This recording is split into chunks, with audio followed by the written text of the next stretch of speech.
मिरज शहरातील कमाणवेस परिसरात मामा भाच्यावर चाकू व कोयत्याने जीवघेणा हल्ला झाल्याची धक्कादायक घटना घडली आहे। ही घटना 2 डिसेंबर रोजी रात्री सुमारे 11 वाजण्याच्या सुमारास घडली असून या प्रकरणी मिरज शहर पोलिसांनी 7 जणांविरुद्ध गुन्हा दाखल केलाय। काही आरोपींना पोलिसांनी ताब्यात घेतलं आहे। या हल्ल्यात परसराम बसप्पा सत्यनावर वय 55 आणि त्यांचा भाचा संतोष सदाशिव सणदे हे गंभीर जखमी झाले असून सध्या उपचार सुरू आहेत।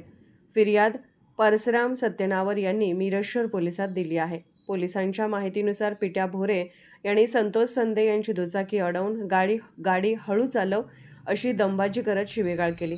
त्यानंतर त्याने दुचाकीची चावी हिसकावून घेतली। चावी मागत असताना पिट्या भोरे हा हातात कोयता घेऊन आला आणि परसराम सत्यनावर यांच्या पाठीत वार केला। त्याचवेळी इतर आरोपींनी संतोष यास खाली पाडून लाथाबुक्क्यांनी मारहाण केली।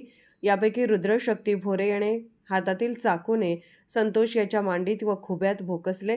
घटनेदरम्यान आरोपी अक्षरा शक्ती भोरे हिने फिर्यादीची पत्नी, बहीण व मुलगी यांनाही मारहाण केली। या प्रकरणी पृथ्वीराज उर्फ पेंट्या राहुल भोरे, रुद्र शक्ती भोरे, ऋषभ भोरे, रुद्र भोरे, शक्ती राजू भोरे, प्रेम उदय लोंडे व अक्षरा शक्ती भोरे या 7 जणांविरुद्ध गुन्हा दाखल करण्यात आलाय। मिरज शहर पोलीस या प्रकरणाचा पुढील तपास करत आहेत।